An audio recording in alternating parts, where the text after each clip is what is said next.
बिहार के सबसे बड़ी अदालत उच्चतम न्यायालय के करीब लाठी चली है।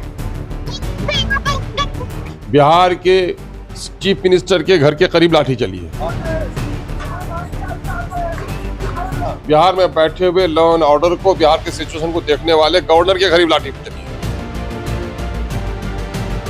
नमस्कार, मेरा नाम प्रेम है और आप लाइव स्ट्रीम देख रहे हैं। बीपीएससी के अभ्यर्थी लगातार धरना पर बैठे हुए हैं, अपनी मांगों को लेकर लड़ाई लड़ रहे हैं। देखिए, जो अभ्यर्थी हैं वो गर्दनी बाग धरना स्थल पे लगातार, जो बीपीएससी के आयोग के चेयरमैन हैं, बिहार सरकार के लोग हैं, मुख्यमंत्री नीतीश कुमार, तमाम लोगों से कह रहे हैं कि री एग्जाम करवाइए, फिर से परीक्षा लीजिए, पेपर लीक हो गया। बात करने के लिए हमारे साथ एआईएमआईएम के प्रदेश अध्यक्ष अख्तरुल इमाम हैं। देखिए, अपनी बातों को बेबाकी से रखते हैं। स्मार्ट मीटर को लेकर भी इन्होंने जो कहा था उस पर कई बार सरकार बैकफुट पर आई। हमारे साथ अख्तरुल इमाम जी हैं। सर, पेपर लीक हो गया, अभ्यर्थी गुस्से में है, एक सेंटर का पेपर तो रद्द कर दिया गया, अब आगे लगातार जो अभ्यर्थी हैं वो करें पूरा परीक्षा रद्द कीजिए और फिर से परीक्षा लीजिए। यकीनन है कि विद्यार्थियों का जो कुछ मुतालबा है अभ्यर्थियों का बिल्कुल जायज और दुरुस्त है।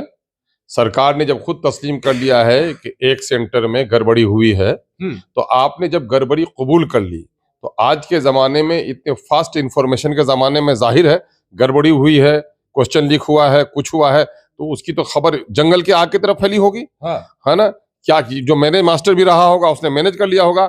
एक जगह गड़बड़ी है तो इसके माने पूरी जगह गड़बड़ी है, इसलिए इनको कैंसिल करना होगा इम्तिहान। और अगर अलग से लीजिए, मैं कह रहा हूं, आप बिहार के भविष्य के लिए, आप अपनी व्यवस्था को चुस्त और दुरुस्त करने के लिए आप पदाधिकारियों की बहाली करेंगे, और उसकी चयन में अगर त्रुटि हो जाए तो यकीनन है कि अच्छे लोग नहीं आ पाएंगे, या फिर नाइंसाफी हो तो हमारे बच्चों के साथ नाइंसाफी होगी।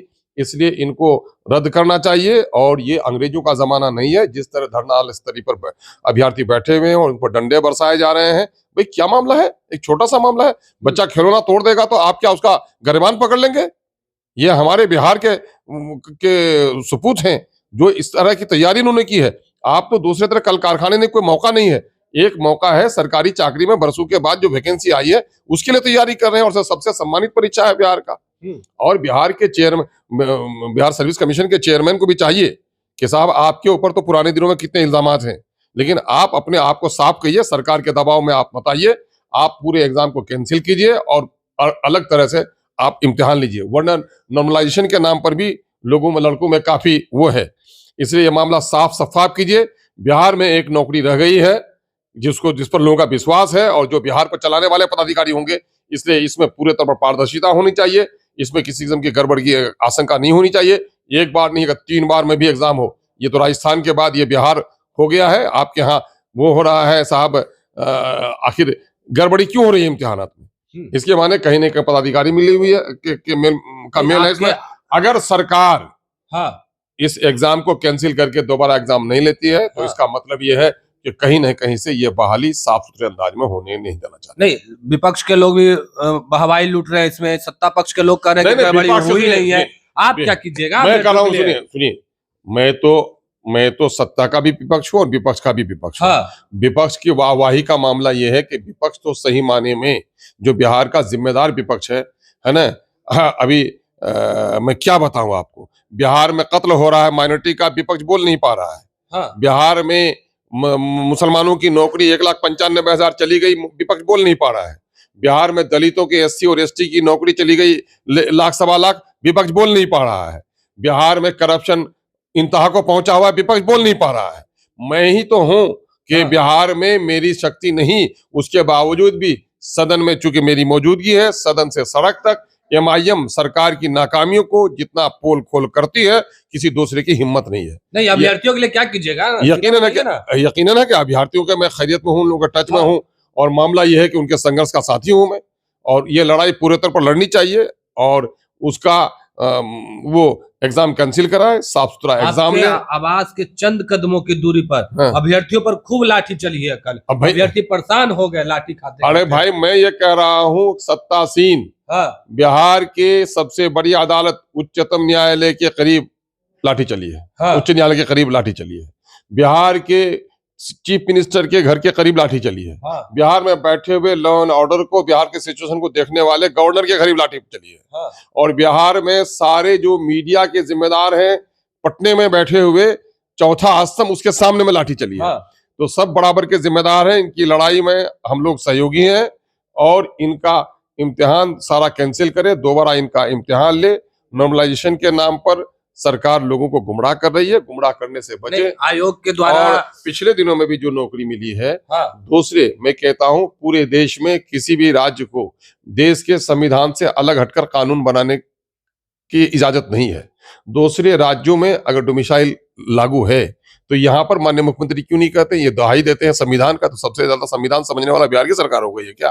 तो बिहार में स्टूडेंट के साथ खिलवाड़ हो रहा है, फंड की उगाही हो रही है, नाअहलों की बहाली होगी। सरकार ने पिछले दिनों में भी जिन लोगों को मानदेय पर बहाली किया है, परमानेंट कर लिया है। कोई भी बहाली मानदेय पर नहीं होनी चाहिए, सारी बहालियां इम्तिहान लेकर होनी चाहिए। जब मानदेय पर आप बहाली करते हैं, कोई टेम्पररी बहाली आप करते हैं, तो अच्छे लड़के नहीं आते हैं, वो चाहते हैं जॉब सिक्योरिटी।